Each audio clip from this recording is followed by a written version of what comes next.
Hello everyone, welcome to Trending Exam Way to Success. Myself Komal. As you know, हम आपके साथ लाए हैं समसामयिक घटना चक्र की सीरीज और इस सीरीज में हम पॉलिटी को chapter wise previous year questions के थ्रू कवर करेंगे। आप सभी को पता है कि अभी तक इस सीरीज में हमने पॉलिटी के 24 चैप्टर कंप्लीट कर लिए हैं और ये हमारा 25वां चैप्टर चल रहा है जिसमें हम राज्य के विधानमंडल और मंत्रिपरिषद के बारे में पढ़ेंगे और इस चैप्टर का फर्स्ट पार्ट हमने प्रीवियस वीडियो में कंप्लीट कर लिया है, इसलिए आज हम इस वीडियो में सेकंड पार्ट से स्टार्ट करेंगे। तो चलिए दोस्तों शुरू करते हैं आज का हमारा वीडियो जिसमें हम पार्ट सेकंड स्टार्ट करेंगे और इसमें हम राज्यों के विधानमंडल और मंत्रिपरिषद के बारे में पढ़ेंगे। तो चलिए दोस्तों शुरू करते हैं। आज की हमारे इस वीडियो का फर्स्ट क्वेश्चन है क्वेश्चन नंबर 31। इसके 30 क्वेश्चन हम प्रीवियस वीडियो में कंप्लीट कर चुके हैं। निम्नलिखित में से कौन एक राज्य के विधानमंडल के किसी सदस्य के लिए निर्भरता से संबंधित किसी प्रश्न का विनिश्चय करने के लिए अंतिम सत्ता है? आपको बताना है कि जो राज्य की विधानमंडल होती है उनमें से किसी सदस्य की जो निर्भरता होती है उससे संबंधित कोई प्रश्न है तो उसका निश्चय करने के लिए अंतिम सत्ता किसके पास होती है? ऑप्शन ए राज्यपाल के पास, ऑप्शन बी विधानसभा के अध्यक्ष के पास, ऑप्शन सी मुख्यमंत्री और ऑप्शन डी उच्च न्यायालय। तो यहाँ पर आपका ऑप्शन ए करेक्ट है, राज्यपाल। आगे इसका एक्सप्लेनेशन देखते हैं। आर्टिकल 192 के अनुसार किसी राज्य की जो विधानमंडल है उसके किसी सदस्य की निर्भरता से संबंधित कोई भी प्रश्न होता है तो उसका निश्चय करने के लिए जो अंतिम सत्ता होती है वह राज्यपाल के पास होती है। हालांकि इस मामले में वह निर्वाचन आयोग इलेक्शन कमीशन की राय के अनुसार कार्य करता है। आर्टिकल 192 में बताया गया है कि जो राज्य के विधानमंडल है उसके सदस्यों की निर्भरता से संबंधित कोई भी प्रश्न होता है उसके लिए जो निश्चय किया जाता है वह राज्यपाल के द्वारा किया जाता है और राज्यपाल यह निश्चय इलेक्शन कमीशन की जो राय होती है, रिकमेंडेशन होती है, उसके अकॉर्डिंग करते हैं।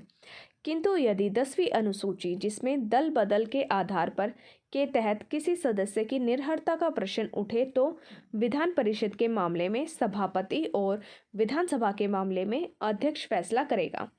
आपको यहाँ पर ये बताया गया है कि जो निर्भरता है अगर वह दल बदल के आधार पर आती है तो उसके प्रश्न पर जो निर्णय होता है वह विधान परिषद के मामले में सभापति के द्वारा होता है और विधान परिषद के मामले में अध्यक्ष के द्वारा किया जाता है। 1992 में उच्चतम न्यायालय ने व्यवस्था की थी कि इस संदर्भ में सभापति और अध्यक्ष का फैसला न्यायिक समीक्षा की परिधि में आता है, यानी कि जो सभापति और अध्यक्ष के द्वारा दल बदल के आधार पर निर्भरता के प्रश्न पर कोई डिसीजन लिया जाता है तो वह डिसीजन न्यायिक समीक्षा यानी कि जुडिशियल रिव्यू के अंडर में आती है। Question number 32। विधानसभा के सदस्यों की निर्भरताओं से संबंधित प्रश्नों पर अंतिम विनिश्चय किसके द्वारा लिया जाता है? आपको बताना है कि जो विधानसभा के सदस्य होते हैं उनकी निर्भरताओं से संबंधित जो भी प्रश्न होता है उस पर अंतिम फाइनल डिसीजन किसका होता है? ऑप्शन ए मुख्यमंत्री के द्वारा लिया जाता है, ऑप्शन बी राज्यपाल के द्वारा लिया जाता है। तो यहाँ पर आपका ऑप्शन बी बिल्कुल करेक्ट है, राज्यपाल के द्वारा फाइनल डिसीजन लिया जाता है।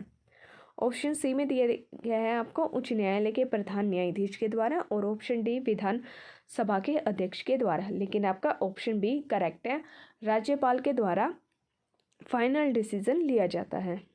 Question number 33। यहाँ पर आपको बताना है कि जो राज्य की विधानसभाएं होती हैं इनके अध्यक्ष को अगर अपना पद त्यागना होता है तो वह रिज़ाइन लेटर किसे देते हैं, किसे देना चाहिए? ऑप्शन ए मुख्यमंत्री को, ऑप्शन बी राज्यपाल को, ऑप्शन सी उपाध्यक्ष को और ऑप्शन डी भारत के उपराष्ट्रपति को। तो यहाँ पर आपका ऑप्शन सी करेक्ट है। जो राज्य की विधानसभा होती है इनके अध्यक्ष अपना रिज़ाइन लेटर उपाध्यक्ष को देते हैं। आर्टिकल 179 क्लोज 2 के अंदर में ये प्रोविज़न दिया गया है कि जो राज्य की विधानसभाएं होती हैं इनके अध्यक्ष अपना रिज़ाइन लेटर उपाध्यक्ष को देते हैं और अपने साइन के साथ में, और अगर उपाध्यक्ष को अपना रिज़ाइन लेटर देना होता है तो वह अध्यक्ष को देते हैं अपने साइन के साथ में। Question number 34। निम्नलिखित कथनों पर विचार कीजिए और इनमें से कौन सा कथन सही है आपको बताना है। फर्स्ट में बोला है कि जो विधानसभा के अध्यक्ष हैं यदि वह विधानसभा के सदस्य नहीं रहते हैं तो वह अपना पद त्याग कर देते हैं, अपने पद रिक्त कर देते हैं। सेकंड, जब कभी विधानसभा का विघटन किया जाता है तो अध्यक्ष अपने पद को तुरंत रिक्त कर देते हैं। जब भी विधानसभा जो होती है उसका विघटन किया जाता है तो जो उनके अध्यक्ष हैं वह अपने पद को तुरंत खाली कर देते हैं। तो आपको बताना है कि इनमें से कौन सी स्टेटमेंट सही है। जो आपकी फर्स्ट स्टेटमेंट दी गई है ओनली वही करेक्ट है, सेकंड स्टेटमेंट आपकी इनकरेक्ट है। तो यहाँ पर आपका ऑप्शन ए सही होगा, ओनली वन इज़ करेक्ट। आगे इसकी एक्सप्लेनेशन देखेंगे। दिए गए कथनों में फर्स्ट स्टेटमेंट सही है जबकि सेकंड आपकी इनकरेक्ट है। भारतीय संविधान के आर्टिकल 179 क्लोज 1 में के अनुसार विधानसभा के जो अध्यक्ष या फिर उपाध्यक्ष के रूप में पद धारण करने वाला सदस्य यदि विधानसभा का सदस्य नहीं रहता है तो वह अपना पद रिक्त कर देगा। और सेकंड सही नहीं है क्योंकि आर्टिकल 179 के दूसरे परंतु के अनुसार जब कभी भी विधानसभा का विघटन किया जाता है तो विघटन के पश्चात होने वाले पुनः निर्वाचन विधानसभा के प्रथम अधिवेशन के ठीक पहले तक अध्यक्ष अपने पद को रिक्त नहीं करते हैं। यहाँ पर आपको जो कंडीशन दी गई है वह लोकसभा के सिमिलर दी गई है। जैसे लोकसभा के जो अध्यक्ष होते हैं जब तक नई लोकसभा का गठन नहीं हो जाता तो जो लोकसभा के अध्यक्ष होते हैं वह अपने पद को खाली नहीं करते हैं। उसी प्रकार जो विधानसभा है जब विधानसभा का विघटन होता है और जब तक नई विधानसभा का गठन नहीं होता है तब तक जो पुराने अध्यक्ष हैं वह अपने पद पर बने रहते हैं, अपने पद को खाली नहीं करते हैं। क्वेश्चन नंबर 35, विधानसभा के विघटन के बाद भी उसका अध्यक्ष स्पीकर पद पर बना रहता है। तो आपको बताना है कि वह कैसे पद पर बना रहता है। ऑप्शन ए, विधानसभा के विघटन के बाद गठित विधानसभा की पहली बैठक के ठीक पूर्व तक। और ऑप्शन बी, नए अध्यक्ष के चुने जाने तक। ऑप्शन सी, जब तक वह जाता है। और ऑप्शन डी, इनमें से कोई नहीं। तो यहाँ पर आपका ऑप्शन ए करेक्ट है। जो विधानसभा होती है जब उसका विघटन हो जाता है तो जो उनके अध्यक्ष होते हैं, विधानसभा का जो अध्यक्ष होता है वह अपने पद पर बना रहता है और वह तब तक अपने पद पर बने रहते हैं जब तक जो नई विधानसभा है उसके गठन होने के बाद उसकी पहली बैठक नहीं हो जाती तब तक पुराना अध्यक्ष विधानसभा के पद को खाली नहीं करता है। क्वेश्चन नंबर 36, राज्य की विधानसभा के सत्र अवसान का आदेश किसके द्वारा दिया जाता है। आपको बताना है कि जो राज्य की विधानसभा होती है उसके सत्र का जो सेशन बुलाए जाते हैं उसके सत्र का अवसान करने का आदेश किसके द्वारा दिया जाता है। ऑप्शन ए, राज्यपाल के द्वारा। ऑप्शन बी, विधानसभा के अध्यक्ष द्वारा। ऑप्शन सी, मुख्यमंत्री के द्वारा। और ऑप्शन डी, विधि मंत्री के द्वारा। तो यहाँ पर आपका ऑप्शन ए बिल्कुल करेक्ट है। राज्यपाल के द्वारा राज्य की विधानसभा के सत्र अवसान का आदेश दिया जाता है। आप सभी को पता है कि जैसे जो पार्लियामेंट होती है, संसद होती है, उसके जो सदन बुलाए जाते हैं, सदन का आहूत करना और सदन का सत्रावसान करना, ये दोनों काम राष्ट्रपति के द्वारा किए जाते हैं। वैसे ही राज्य के लेवल पर जो विधानसभा होती है उसके सेशन को आहूत करना और सत्र का सत्रावसान करना, ये दोनों काम राज्यपाल के द्वारा किए जाते हैं। तो यहाँ पर आपका ऑप्शन ए करेक्ट है। भारतीय संविधान के आर्टिकल 174 क्लोज 2 सब क्लोज ए के अंडर राज्य की विधानसभा के सत्र अवसान का आदेश राज्यपाल के द्वारा समय समय पर दिया जाता है। राज्यपाल आर्टिकल 174 क्लोज 2 सब क्लोज 2 के अनुसार समय समय पर विधानसभा के विघटन कर सकता है। क्वेश्चन नंबर 37, भारत के किसी राज्य की विधानसभा के संदर्भ में निम्नलिखित कथनों पर विचार कीजिए और इनमें से कौन सा कथन सही है। फर्स्ट स्टेटमेंट में आपको बोला गया है कि वर्ष के प्रथम सत्र के प्रारंभ में राज्यपाल सदन के सदस्यों के लिए रूढ़िगत संबोधन करता है। यहाँ पर आपको फर्स्ट स्टेटमेंट ये बोला गया है कि जो हर साल सेशन बुलाए जाते हैं तो उसका जो फर्स्ट सेशन होता है उसके स्टार्टिंग में राज्यपाल सदन के जो सदस्य होते हैं उनके लिए रूढ़िगत संबोधन करता है। सेकंड में बोला है कि जब किसी विशिष्ट विषय पर, जब किसी स्पेशल सब्जेक्ट पर राज्य विधानमंडल के पास कोई नियम नहीं होता है तो उस विषय पर वह लोकसभा के नियम का पालन करता है। तो यहाँ पर आपकी जो दोनों की दोनों स्टेटमेंट है वो बिल्कुल करेक्ट हैं। आपका स्टेटमेंट फर्स्ट भी सही है और सेकंड भी सही है, इसलिए आपका ऑप्शन सी करेक्ट होगा। जो राज्यपाल होते हैं वह सदन के दोनों सदस्यों के लिए रूढ़िगत संबोधन करता है, वो भी सत्र के प्रारंभ में। और सेकंड में आपको बोला गया था जो लोकसभा होती है, जो राज्यों की विधानमंडल होती है, जब उनके पास कोई भी स्पेशल नियम नहीं होता है किसी स्पेशल विषय के ऊपर तो वह लोकसभा के द्वारा बनाए गए जो नियम हैं उनका पालन करती है। इसलिए आपकी दोनों की दोनों स्टेटमेंट बिल्कुल करेक्ट। क्वेश्चन नंबर 37 की एक्सप्लेनेशन देखते हैं। यहाँ पर आपको आर्टिकल 176 क्लोज 1 में बताया गया है कि जो राज्य के राज्यपाल होते हैं वह विधानसभा के लिए प्रत्येक साधारण निर्वाचन के बाद में जो प्रथम सत्र होता है उसके आरंभ में और हर साल वर्ष के प्रथम सत्र में आरंभ में विधानसभा में या विधान परिषद वाले राज्य की दशा में एक साथ दोनों सदनों में अभिभाषण देते हैं, जो कि रूढ़िगत भाषण होता है। इसके बाद आर्टिकल 208 क्लोज 1 में बताया गया है कि संविधान के उपबंधों के अधीन रहते हुए राज्य के जो विधानमंडल है, राज्य के विधानमंडल का कोई सदन, चाहे वह विधानसभा हो या विधान परिषद, अपनी प्रक्रिया और अपने कार्यों के संचालन के लिए विनियमन के लिए नियम बना सकते हैं। आर्टिकल 208 क्लोज 1 में बताया गया है कि संविधान के प्रोविजंस के अंडर में रहते हुए जो राज्य के विधानमंडल हैं, चाहे वह विधानसभा हो या फिर विधान परिषद, अपने कार्यों का संचालन करने के लिए कानून बना सकते हैं, नियम बना सकते हैं।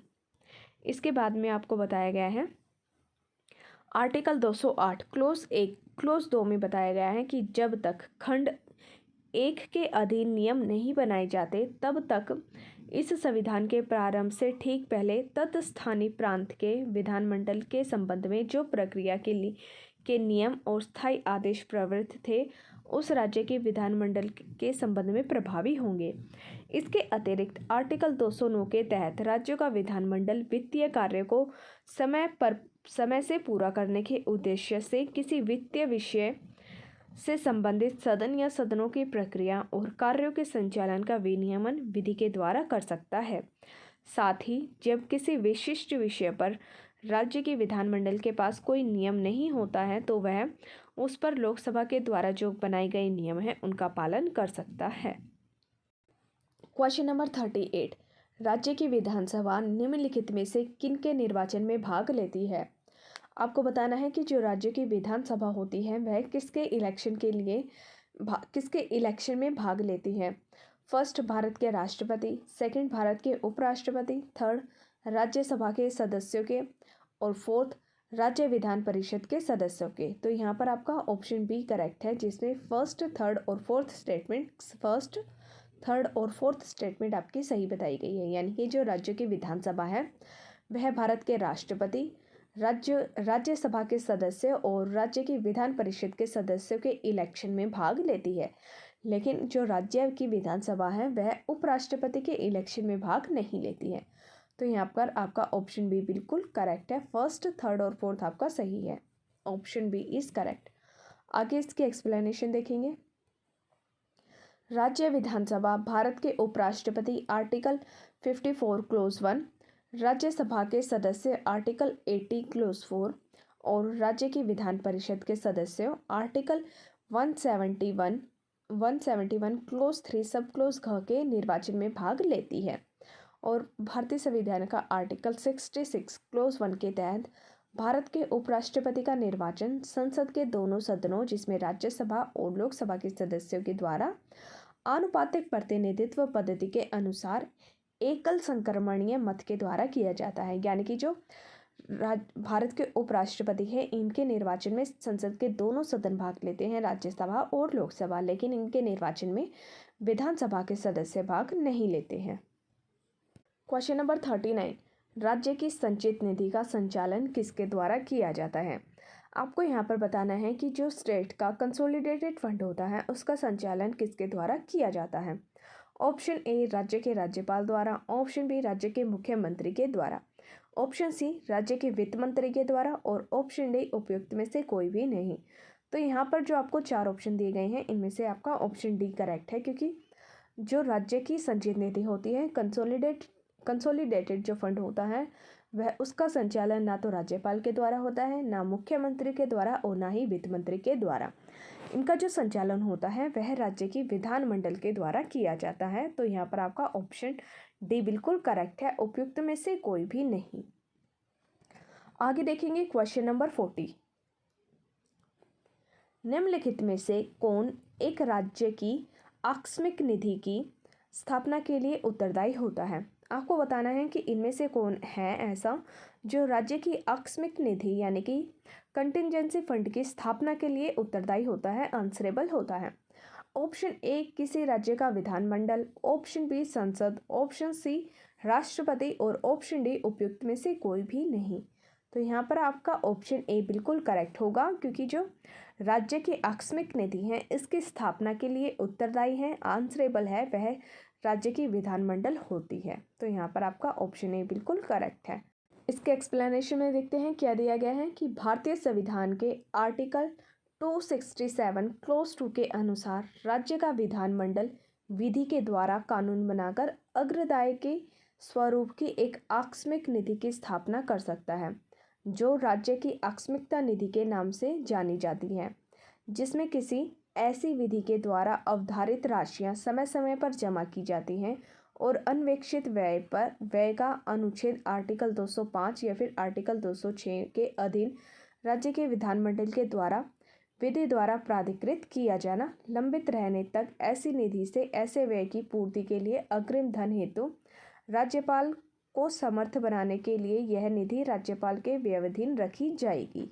इस एक्सप्लेनेशन में आपको ये बोला गया है कि आर्टिकल 267 क्लोज 2 में ये प्रावधान किया गया है कि जो राज्य का विधानमंडल है वह कानून बनाकर कुछ पैसे को जमा रखती है, जिसका नाम आकस्मिक निधि रखा जाता है।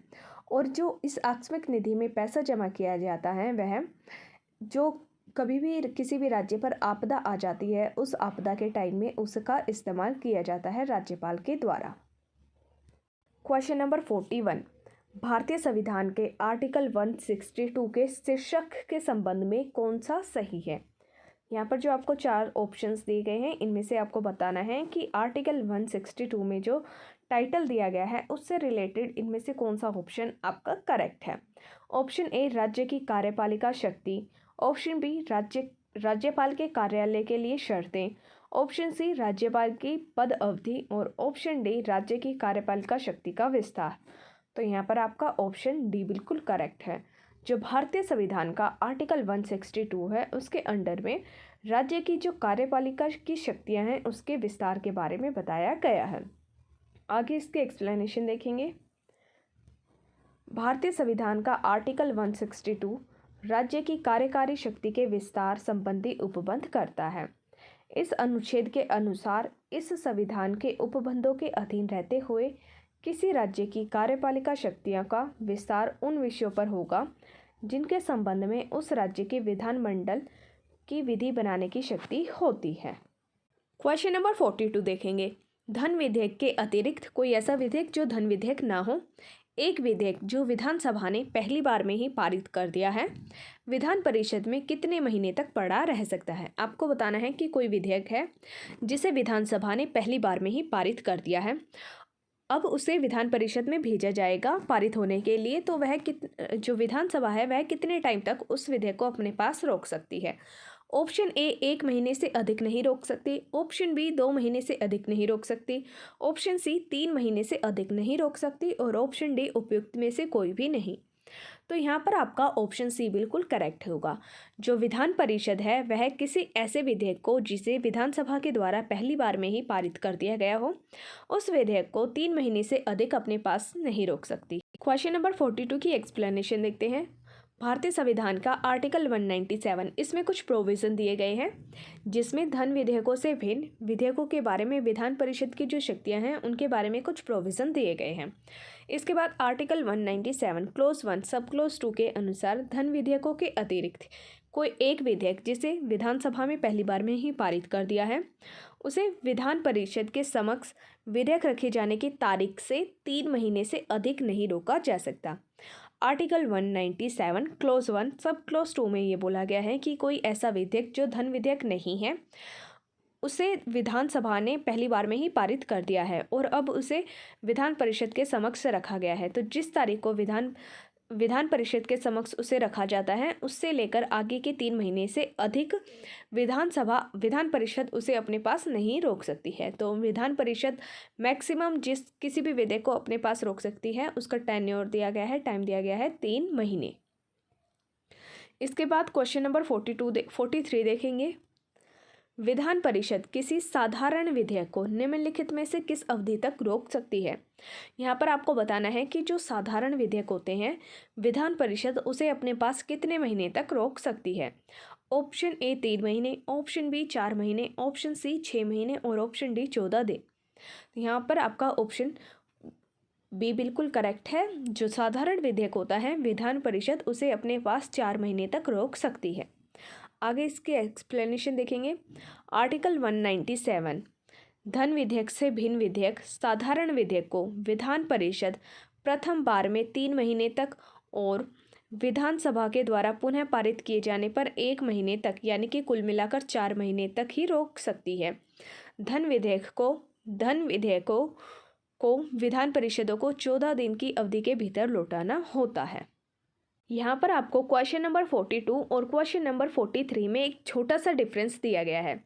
क्वेश्चन नंबर 42 में आपसे ये क्वेश्चन पूछा गया था कि कोई भी ऐसा विधेयक जो धन विधेयक नहीं है, साधारण विधेयक, अगर उसे पहली बार में ही, यहाँ पर एक बात ध्यान देने के लिए ज़रूरी है कि यहाँ पर बोला गया है कि प्रथम बार में, पहली बार में ही अगर विधानसभा के द्वारा प्रथम बार में ही कोई विधेयक पास किया जाता है तो जो विधान परिषद होती है वह उसे 3 महीने तक अपने पास रोक सकती है।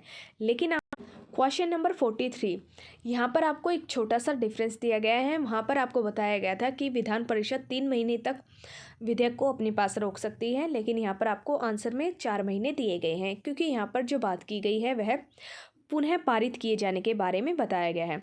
जब किसी विधेयक को विधानसभा के द्वारा पहली बार में ही पारित कर दिया जाता है तो विधान परिषद उसे अपने पास 3 महीने तक रोक सकती है, लेकिन अगर उस विधेयक को विधानसभा के द्वारा दोबारा पारित किया जाता है तो जो विधान परिषद का टाइम है वो 1 महीने और बढ़ जाता है। इसलिए यहाँ पर आपका ऑप्शन बी दिया गया है कि 4 महीने तक जो विधान परिषद है वह साधारण विधेयक को 4 महीने तक अपने पास लौटा सकती है।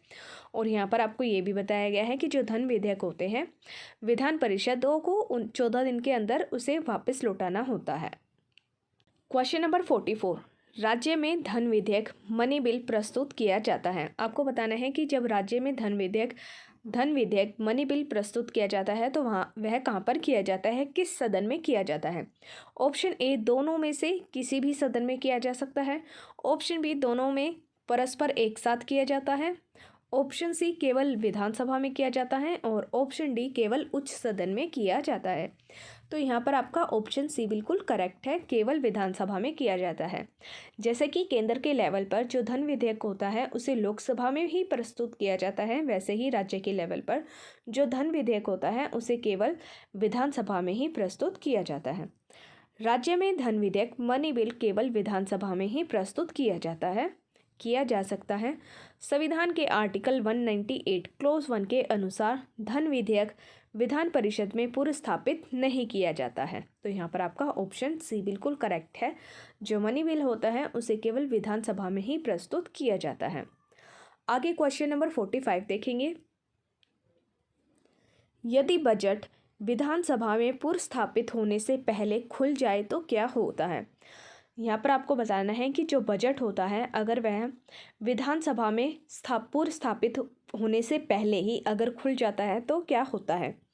ऑप्शन ए मंत्रिपरिषद को त्यागपत्र देना होता है, ऑप्शन बी मुख्यमंत्री को त्यागपत्र देना होगा, ऑप्शन सी वित्त मंत्री को त्यागपत्र देना होगा और ऑप्शन डी उपयुक्त सभी और ऑप्शन ई उपयुक्त में से कोई भी नहीं। तो यहाँ पर आपका ऑप्शन सी बिल्कुल करेक्ट है। जो वित्त मंत्री होते हैं उन्हें अपना त्यागपत्र देना होता है अगर बजट विधानसभा में पूर्व स्थापित होने से पहले ही खुल जाता है। तो क्वेश्चन नंबर 45 के एक्सप्लेनेशन देखते हैं। यहाँ पर आपको बताया गया है कि जो राज्य का बजट होता है उसे तैयार करने का जो कार्य है वह वित्त मंत्री और संबंधित मंत्रालय का होता है, और जो इस मंत्रालय के मंत्री होते हैं वह अपने पद पर नियुक्त होने से पहले अपने पद और गोपनीयता की शपथ लेते हैं कि वह किसी भी चीज़ को डिस्क्लोज नहीं करेंगे। यदि बजट विधानमंडल में प्रस्तुत होने से पहले खुल जाए तो गोपनीयता का उल्लंघन होता है, और इसी कारण से जो वित्त मंत्री होते हैं वित्त मंत्री को व्यक्तिगत जिम्मेदारी लेते हुए पद से त्यागपत्र दे देना होता है। यहाँ पर आपको बताया गया है कि जो बजट होता है वह विधानमंडल में प्रस्तुत होने से पहले ही अगर खुल जाता है तो जो वित्त मंत्री होते हैं उन्हें सारी जिम्मेदारी अपने ऊपर लेनी होती है और इसी जिम्मेदारी के साथ उन्हें अपने पद से त्यागपत्र देना होता है, क्योंकि वह अपने पद पर नियुक्त होने से पहले गोपनीयता की शपथ लेते हैं। और अगर बजट खुल जाता है विधानमंडल में पेश होने से पहले ही तो जो गोपनीयता होती है उसका उल्लंघन होता है और इसी उल्लंघन की वजह से वित्त मंत्री को रिजाइन देना होता है। क्वेश्चन नंबर 46, यहाँ पर आपको ये बताना है कि जो राज्यों की विधानसभा होती है इनके अंदर जो धन विधेयक पूर्व स्थापित किया जाता है वह किसकी रिकमेंडेशन के बिना नहीं किया जा सकता। ऑप्शन ए संसद की संस्तुति के, ऑप्शन बी राज्य के राज्यपाल की संस्तुति के, ऑप्शन सी भारत के राष्ट्रपति की संस्तुति के और ऑप्शन डी मंत्रियों के विशेष समिति की संस्तुति के। तो यहाँ पर आपका ऑप्शन बी बिल्कुल करेक्ट है। जो राज्य के राज्यपाल होते हैं इनकी परमिशन के बिना किसी भी राज्य की जो विधानसभा होती है उसके अंदर धन विधेयक को पुरस्थापित नहीं किया जाता है। आप सभी को पता है कि जैसे केंद्र के लेवल पर होता है, जब लोकसभा के अंदर धन विधेयक को पारित करना होता है, धन विधेयक को पुरस्थापित करना होता है, तो उससे पहले धन विधेयक पर राष्ट्रपति की पूर्व सहमति लेनी होती है। उसी प्रकार राज्य के अंदर भी अगर आपको धन विधेयक पुरस्थापित करना है विधानसभा में तो उससे पहले आपको राज्य के राज्यपाल की पूर्व सहमति लेनी होती है। तो यहाँ पर आपका ऑप्शन बी बिल्कुल करेक्ट है। भारतीय संविधान के आर्टिकल 207 क्लोज 1 के तहत आर्टिकल 199 के क्लोज 1 के उपखंड इनके सब क्लोज दिए गए हैं क और क से लेकर च तक।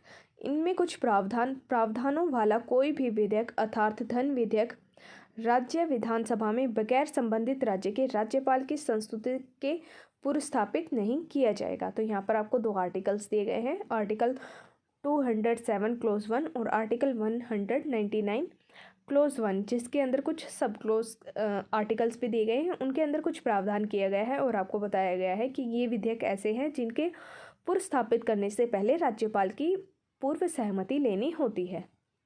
क्वेश्चन नंबर 47, भारत के संविधान के किस अनुच्छेद के अनुसार राज्य के राज्यपाल के द्वारा मुख्यमंत्री को नियुक्त किया जाता है। आपको बताना है कि भारतीय संविधान का कौन सा ऐसा आर्टिकल है जिसके अकॉर्डिंग जो राज्य के राज्यपाल होते हैं वह मुख्यमंत्री को अपॉइंट करते हैं।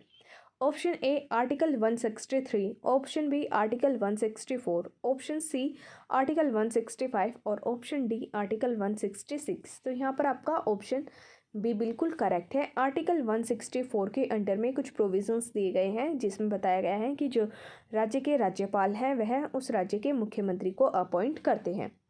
भारतीय संविधान के आर्टिकल 164 क्लोज 1 के अनुसार मुख्यमंत्री की नियुक्ति राज्यपाल करते हैं और अन्य मंत्रियों की नियुक्ति भी राज्यपाल करते हैं, लेकिन मुख्यमंत्री की एडवाइस पर। क्वेश्चन नंबर 48, किसी राज्य के मुख्यमंत्री से संबंधित निम्नलिखित कथनों में से कौन सा कथन सही नहीं है। यहाँ पर आपको जो मुख्यमंत्री हैं उनके बारे में बताना है कि इनमें से कौन सा ऑप्शन मुख्यमंत्री के बारे में गलत है। ऑप्शन ए मुख्यमंत्री राज्यपाल के द्वारा नियुक्त किए जाते हैं। तो यहाँ पर आपका ऑप्शन ए बिल्कुल करेक्ट है। जो राज्य के मुख्यमंत्री होते हैं वह उस राज्य के राज्यपाल के द्वारा नियुक्त किए जाते हैं। ऑप्शन बी सामान्य मुख्यमंत्री मंत्रिपरिषद की बैठकों की अध्यक्षता करते हैं। तो यहाँ पर आपका ऑप्शन बी भी बिल्कुल करेक्ट है। जो मुख्यमंत्री होते हैं वह मंत्रिपरिषद की बैठकों में अध्यक्षता करते हैं। ऑप्शन सी राज्यपाल मुख्यमंत्री की सलाह पर अपने समस्त कृत्यों का प्रयोग करते हैं। तो यहाँ पर जो आपका ऑप्शन सी दिया गया है वो इनकरेक्ट है, इसलिए आपका आंसर ऑप्शन सी होगा, क्योंकि जो राज्यपाल होते हैं वह मुख्यमंत्री की एडवाइस पर अपने सब, यहाँ पर क्या लिखा है, समस्त कर्तव्यों का प्रयोग करते हैं, लेकिन सभी कर्तव्यों का प्रयोग नहीं करते। कुछ कार्य ऐसे भी हैं जो राज्यपाल अपनी मर्जी से करते हैं, अपने विवेक से करते हैं, इसलिए यहाँ पर समस्त वर्ड दिया गया है, जिसकी वजह से आपका ऑप्शन सी इनकरेक्ट हो जाता है।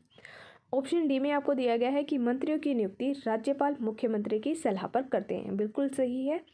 पहले राज्यपाल मुख्यमंत्री को नियुक्त करते हैं, अपॉइंट करते हैं, और उनके बाद जब मुख्यमंत्री अपॉइंट हो जाते हैं तो मुख्यमंत्री की एडवाइस पर जो बाकी मंत्री हैं वह राज्यपाल के द्वारा नियुक्त किए जाते हैं। आगे इसके एक्सप्लेनेशन देखेंगे। आर्टिकल 163 क्लोज 1 के अनुसार जिन बातों में इस संविधान के द्वारा या इसके अधीन राज्यपाल से यह अपेक्षित है कि वह अपने कृत्यों का या उनमें से किसी को अपने विवेक अनुसार करे, उन बातों को छोड़कर राज्यपाल अपने कृत्यों का प्रयोग करने में सहायता और सलाह देने के लिए एक मंत्रिपरिषद होती है जिसका प्रधान मुख्यमंत्री होता है। राज्यपाल अपने विवेकाधीन कृत्यों का प्रयोग मुख्यमंत्री की सलाह के बगैर कर सकते हैं। तो यहाँ पर जो आपको ऑप्शन सी में दिया गया था कि जो राज्यपाल होते हैं वह अपने समस्त कार्यों का प्रयोग मुख्यमंत्री की सलाह पर करते हैं, वो आपका इनकरेक्ट है, क्योंकि भारत का जो संविधान है उसके अंदर भारतीय संविधान के आर्टिकल 163 क्लोज 1 के अंदर कुछ चीज़ें ऐसी बताई गई हैं जिनके अंदर जो राज्यपाल हैं उनका प्रयोग अपने विवेक के अनुसार कर सकते हैं, इसलिए आपका ऑप्शन सी इनकरेक्ट है। क्वेश्चन नंबर 49, राज्यों में मुख्यमंत्री सहित मंत्रिपरिषद में मंत्रियों की न्यूनतम संख्या क्या हो सकती है। आपको बताना है कि जो राज्य होते हैं उनके अंदर मंत्रिपरिषद में जो मंत्रियों की संख्या होती है मुख्यमंत्री को मिलाकर वह मिनिमम कितनी हो सकती है।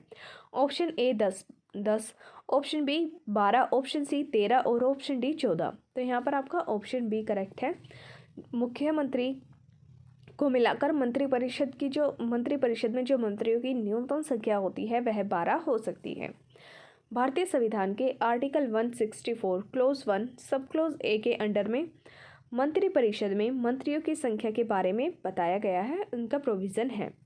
इसके अनुसार किसी राज्य की जो मंत्रिपरिषद है इसमें मुख्यमंत्री को मिलाकर मुख्यमंत्री सहित मंत्रियों की जो कुल संख्या है उस राज्य की विधानसभा के सदस्यों की कुल संख्या का 15% से अधिक नहीं होनी चाहिए, परंतु किसी राज्य में मुख्यमंत्री सहित मंत्रियों की संख्या 12 से कम भी नहीं होनी चाहिए। तो यहाँ पर आपको बताया गया है भारतीय संविधान के आर्टिकल 164 क्लोज 1 सब क्लोज ए के अंडर में मंत्रिपरिषद में जो मंत्रियों की संख्या है उसका प्रोविज़न दिया गया है, और उसमें आपको ये बताया गया है कि जो राज्य की विधानसभा है मंत्रिपरिषद की जितनी संख्या होती है मुख्यमंत्री को मिलाकर वह उसी राज्य के विधानसभा के सदस्यों की 15% से अधिक नहीं होनी चाहिए और 12 से कम भी नहीं होनी चाहिए, इसलिए यहाँ पर आपकी जो न्यूनतम संख्या है वो 12 दी गई है। क्वेश्चन नंबर 50, मुख्यमंत्री से संबंधित निम्नलिखित कथनों में से कौन सा एक कथन सही नहीं है। आपको बताना है कि मुख्यमंत्री से रिलेटेड कौन सा कथन इनमें से इनकरेक्ट है। ऑप्शन ए वह साधारणतः राज्यपाल के द्वारा चयनित होता है।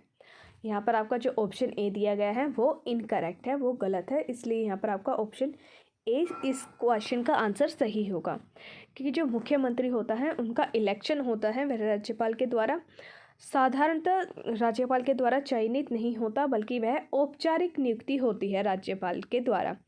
जो मुख्यमंत्री होता है उनका चयन नहीं होता है, उनकी नियुक्ति की जाती है राज्यपाल के द्वारा, क्योंकि जो मुख्यमंत्री होते हैं उनके लिए इलेक्शन होते हैं। ऑप्शन सी वह विधानसभा में बहुमत दल के सदस्यों के द्वारा चुना जाता है, ये बिल्कुल करेक्ट है। और ऑप्शन डी उसका पद पर बना रहना बहुत से कारकों पर निर्भर करता है।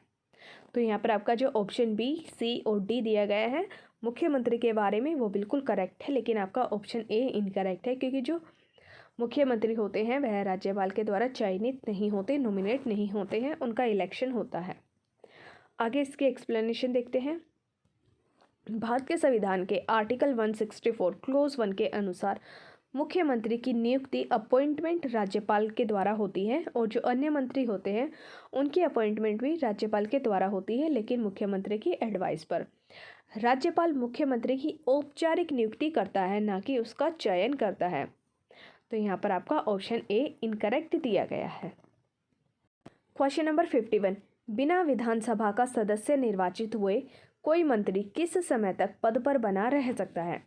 आपको बताना है कि जो विधानमंडल होती है उसकी सदस्यता लिए बिना अगर कोई मंत्री निर्वाचित हो जाता है तो वह अपने पद पर कितने टाइम तक बना रहता है। ऑप्शन ए 1 साल, ऑप्शन बी 6 महीने, ऑप्शन सी 3 साल और ऑप्शन डी 3 महीने। तो यहाँ पर आपका ऑप्शन बी करेक्ट है। कोई भी ऐसा मंत्री जिसने विधानमंडल की सदस्यता नहीं ली है वह 6 महीने तक अपने पद पर बना रहता है, और जब ये टाइम पूरा हो जाता है और वह किसी भी सदन का सदस्य नहीं बनता है तो उसका जो पद होता है वह उससे छीन लिया जाता है, उसे उस पद से हटा दिया जाता है। तो यहाँ पर आपका ऑप्शन बी बिल्कुल करेक्ट है। 6 महीने तक वह अपने पद पर बना रहता है। आगे इसके एक्सप्लेनेशन में देखेंगे क्या दिया गया है। भारतीय संविधान के आर्टिकल 164 क्लोज 4 में प्रावधान दिया गया है कि कोई मंत्री जो निरंतर 6 महीने की अवधि तक राज्य के विधानमंडल का सदस्य नहीं है, यानी कि उसने राज्य की जो विधानमंडल है उसमें से किसी भी सदन की सदस्यता नहीं ली है, उस अवधि की समाप्ति पर 6 महीने खत्म होने पर मंत्री नहीं रहेगा। अतः राज्य मंत्रिपरिषद का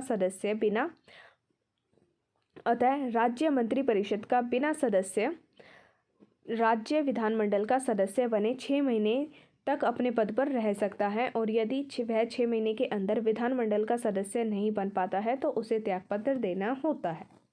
इस एक्सप्लेनेशन में आपको यहाँ पर यह बताया गया है कि कोई भी ऐसा मंत्री जो विधानमंडल का सदस्य नहीं है और वह मंत्री नियुक्त हो जाता है, और जब तक वह 6 महीने के अंदर किसी भी सदन की सदस्यता नहीं लेता है तो उसे 6 महीने का टाइम पूरा होने के बाद त्यागपत्र देना होता है, उसे उसके पद से हटा दिया जाता है।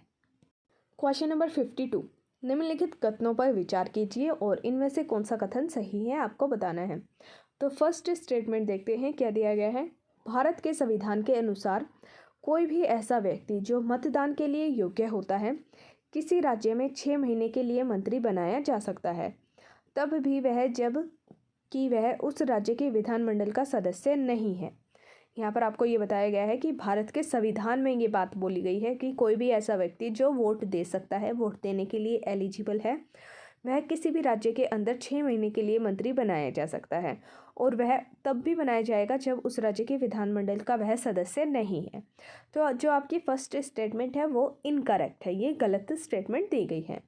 सेकंड में आपको बोला गया है कि लोक प्रतिनिधित्व अधिनियम 1951 के अनुसार कोई भी ऐसा व्यक्ति जो दांडिक अपराध के अंतर्गत दोषी पाया जाता है, जिसके ऊपर कोई भी क्रिमिनल केस है और जिसे 5 वर्ष के लिए कारावास का दंड भी दिया जा चुका है, चुनाव लड़ने के लिए स्थायी तौर पर निर्धारित हो जाता है, भले ही वह कारावास से मुक्त हो चुका हो। तो जो आपको सेकंड स्टेटमेंट दी गई है वो भी इनकरेक्ट है। फर्स्ट और सेकंड दोनों की दोनों स्टेटमेंट आपके इनकरेक्ट दी गई हैं। तो यहाँ पर आपका ऑप्शन डी बिल्कुल करेक्ट होगा, ना तो फर्स्ट सही है और ना ही सेकंड सही है। आगे इसके एक्सप्लेनेशन देखेंगे।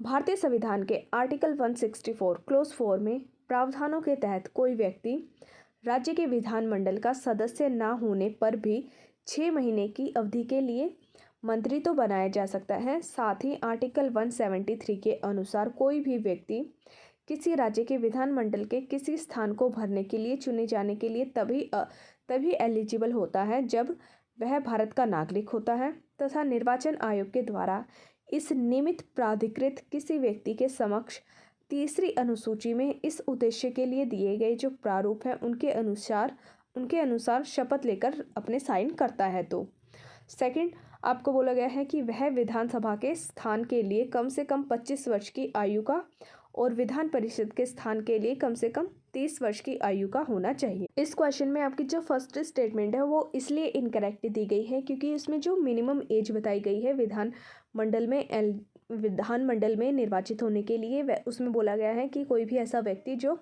वोट देने के योग्य हो जाता है यानी कि 18 साल का हो जाता है।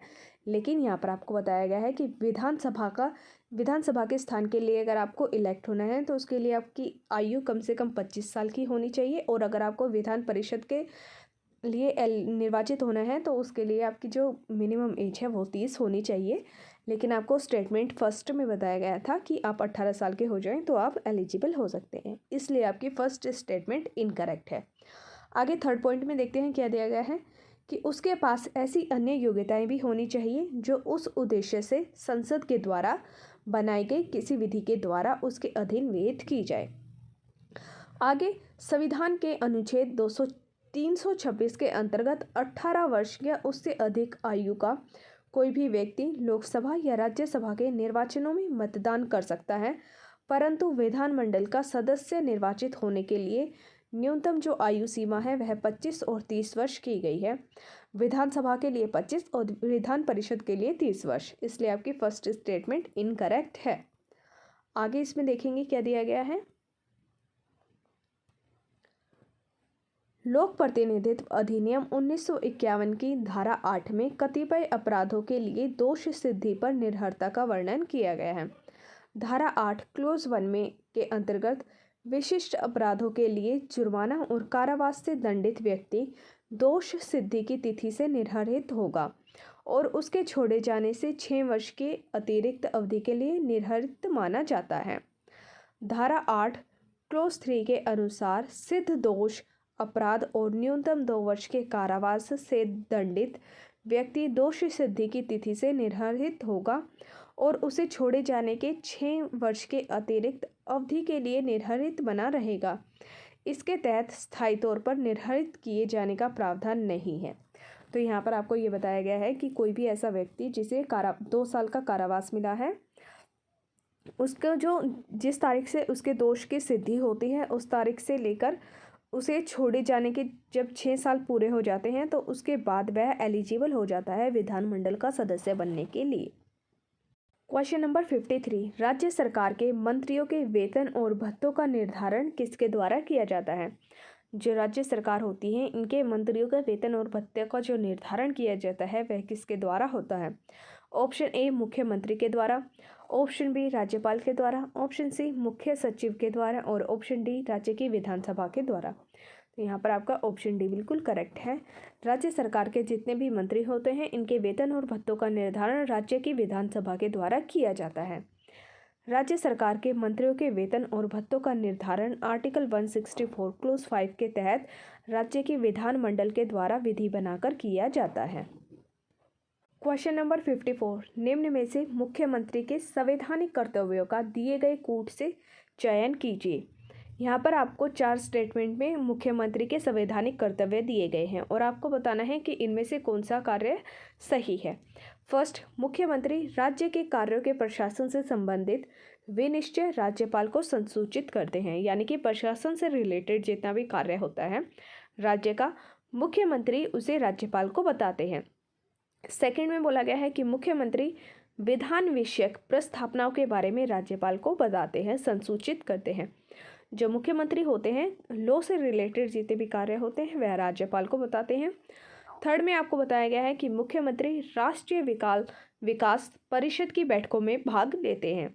और फोर्थ में बोला गया है कि मुख्यमंत्री किसी विषय को जिस पर किसी एक मंत्री ने डिसीजन ले लिया है लेकिन जो पूरी काउंसिल ऑफ मिनिस्टर होती है उसने विचार नहीं किया है, राज्यपाल के द्वारा अपेक्षा किए जाने पर परिषद के समक्ष रखवाते हैं। तो यहाँ पर आपकी जो फर्स्ट, सेकंड और फोर्थ स्टेटमेंट है वो बिल्कुल करेक्ट है, लेकिन आपकी थर्ड स्टेटमेंट इनकरेक्ट दी गई है, इसलिए आपका ऑप्शन डी करेक्ट है। फर्स्ट, सेकंड और फोर्थ आपके सही है और थर्ड स्टेटमेंट आपकी इनकरेक्ट है। आगे इसके एक्सप्लेनेशन देखते हैं। संविधान के आर्टिकल 167 में उल्लिखित है कि मुख्यमंत्री का कर्तव्य होगा कि वह राज्यों के कार्यों के प्रशासन से संबंधित और विधान विषयक प्रस्तावनाओं से संबंधित मंत्रिपरिषद के सभी विनिश्चय राज्यपाल को संसूचित करते हैं।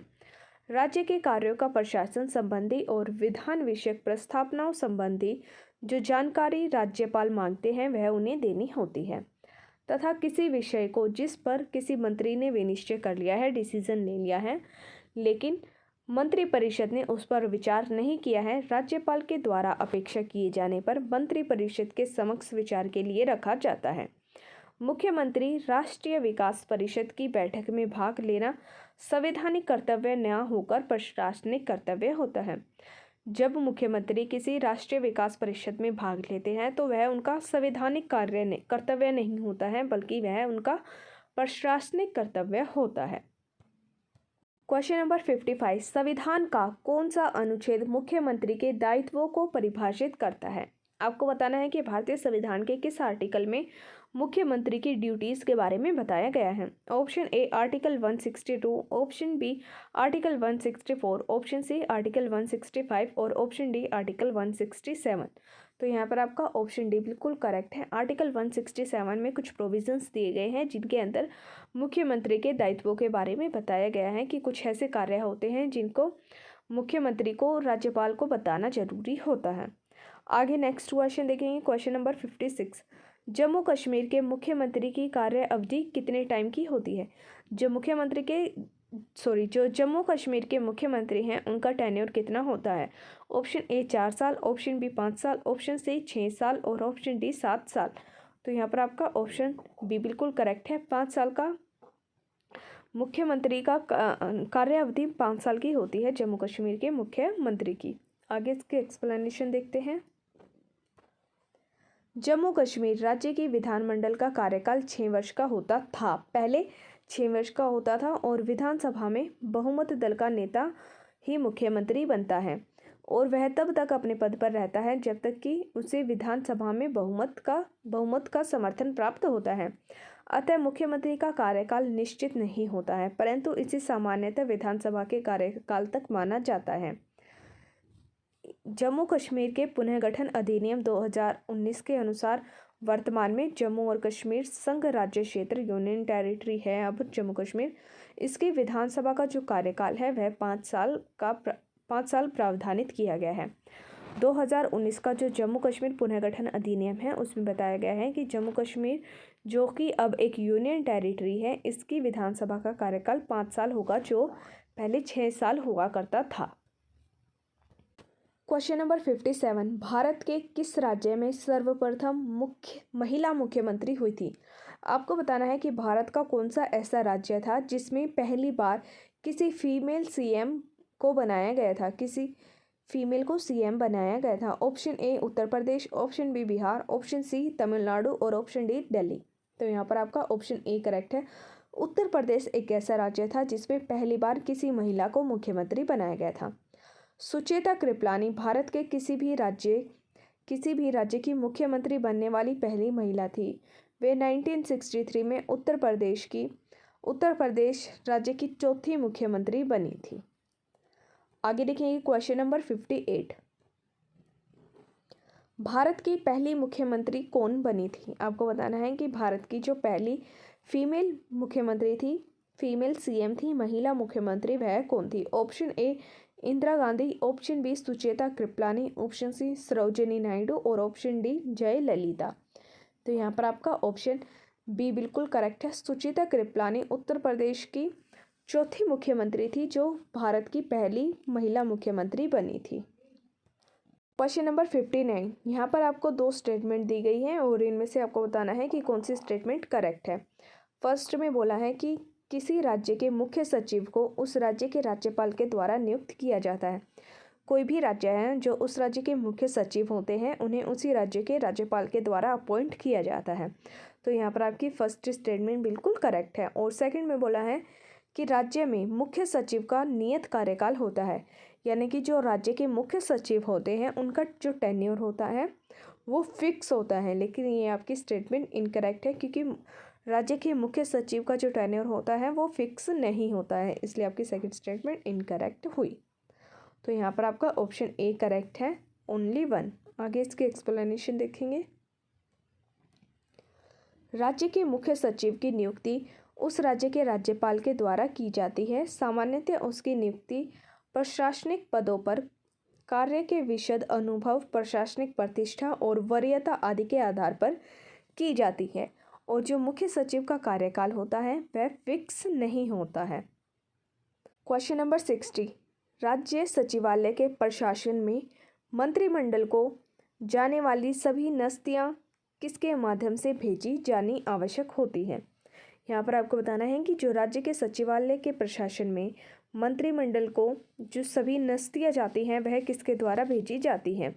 ऑप्शन ए विभागीय सचिव, ऑप्शन बी उप सचिव, ऑप्शन सी अपर सचिव, ऑप्शन डी मुख्य सचिव और ऑप्शन ई उपयुक्त में से कोई भी नहीं। तो यहाँ पर आपका ऑप्शन डी करेक्ट है, उपयुक्त में से कोई भी नहीं।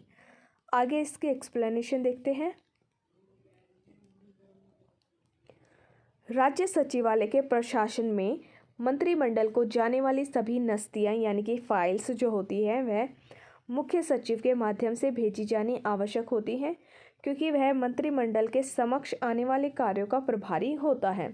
और इसके अतिरिक्त वह सामान्य प्रशासन विभाग में शासन का सचिव होता है तथा शासन के समस्त सचिवों का प्रमुख भी होता है। इसलिए राज्य का जो सचिवालय के प्रशासन में मंत्रिमंडल को जितनी भी फाइल्स भेजी जाती हैं वह मुख्य सचिव के माध्यम से भेजी जाती हैं। आगे देखते हैं क्वेश्चन नंबर 61। 1992 में अयोध्या घटना के बाद कुछ प्रदेशों में विधानसभाएं भंग कर दी गई थी। नीचे लिखे प्रदेशों में से किसकी विधानसभा भंग नहीं की गई थी? आपको यहाँ पर 1992 के बारे में बताना है कि 1992 में अयोध्या घटना हुई थी और उसके बाद में कुछ राज्य ऐसे थे जिनकी विधानसभाएं भंग कर दी गई थी। तो कौन से ऐसे राज्य बचे थे जिनकी विधानसभा भंग नहीं हुई थी? Option A Uttar Pradesh, option B Madhya Pradesh, option C Himachal Pradesh और ऑप्शन डी बिहार। तो यहाँ पर आपका ऑप्शन डी बिल्कुल करेक्ट है। बिहार एक ऐसा राज्य था जिसकी विधानसभा को भंग नहीं किया गया था अयोध्या घटना के बाद भी। आगे देखते हैं एक्सप्लेनेशन में क्या दिया गया है। 6 दिसंबर 1992 को अयोध्या घटना के बाद भाजपा शासित उत्तर प्रदेश, मध्य प्रदेश, हिमाचल प्रदेश और राजस्थान राज्यों की विधानसभाएं भंग कर दी गई थी। यानी कि जो ये राज्य हैं उत्तर प्रदेश, मध्य प्रदेश, हिमाचल प्रदेश और राजस्थान, इनकी विधानसभाएं भंग कर दी गई थी और इनमें जो रूलिंग पार्टी थी वो भाजपा थी। जबकि बिहार विधानसभा भंग नहीं की गई थी। बिहार में 1980 के बाद 1995 में राष्ट्रपति शासन लागू किया गया था।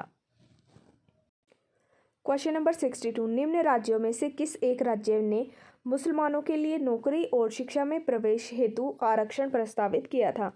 आपको बताना है कि इनमें से कौन सा ऐसा स्टेट था जिसने मुसलमानों के लिए जॉब और एजुकेशन में एंट्री के लिए रिजर्वेशन की बात की थी, रिजर्वेशन के लिए प्रस्ताव पारित किया था। Option A Andhra Pradesh, option B Uttar Pradesh, option C Bihar, option D Karnataka.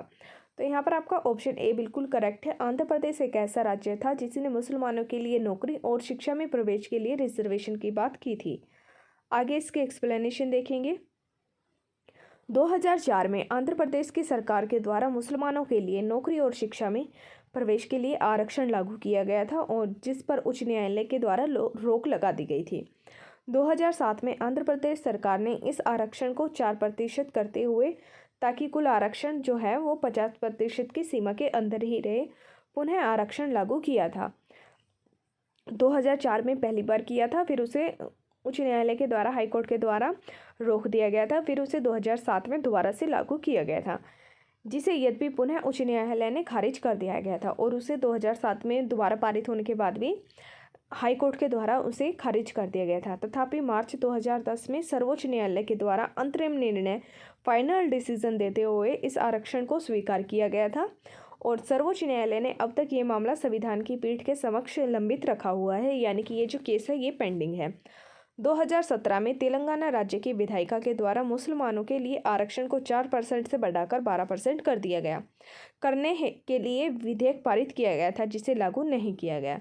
यहाँ पर आपको बताया गया है कि 2007 में तेलंगाना राज्य की जो विधायिका है उसने मुसलमानों के आरक्षण को 4% से बढ़ाकर 12% के लिए एक विधेयक बिल लाया था, जिसे पारित नहीं किया गया है। Question number 63। भारत में कौन एकमात्र राज्य ऐसा है जहां सामान्य कॉमन सिविल कोड लागू है? आपको बताना है कि भारत का कौन सा एकमात्र ऐसा राज्य है जहां पर कॉमन सिविल कोड अभी तक लागू है। Option A Jammu Kashmir, option B Mizoram, option C Nagaland और ऑप्शन डी गोवा। तो यहाँ पर आपका ऑप्शन डी बिल्कुल करेक्ट होगा। गोवा एकमात्र ऐसा राज्य है जहाँ पर कॉमन सिविल कोड लागू है और ये अभी से नहीं है। जब गोवा के ऊपर पुर्तगालियों का राज था, यह तभी से लागू है। गोवा भारत का एकमात्र ऐसा राज्य है जहां सामान्य civil code, common civil code लागू है। वस्तुतः यहाँ सभी नागरिकों के लिए 19वीं शताब्दी से ही पुर्तगीज सिविल कोड चला आ रहा है, जिसे परिवर्तित नहीं किया गया है। यानी कि जो गोवा के ऊपर जो सिविल कोड है, कॉमन सिविल कोड है, वह 19वीं शताब्दी से अभी तक चला आ रहा है, इसे चेंज नहीं किया गया है। तो चलिए दोस्तों, इस वीडियो में, इस चैप्टर में हमारे पास इतने ही क्वेश्चन थे जिन्हें हमने कंप्लीट कर लिया है। इस चैप्टर में 63 क्वेश्चन थे जिन्हें हमने 2 पार्ट्स में डिवाइड करके पढ़ा है। और अगर आपको इस चैप्टर में कोई भी प्रॉब्लम आती है तो आप उसे कमेंट सेक्शन में पूछ सकते हैं। और अगर आपको वीडियो पसंद आया हो, आपको चैप्टर समझ में आया हो, तो प्लीज़ वीडियो को लाइक करें और शेयर करें और चैनल को सब्सक्राइब करें। Thank you.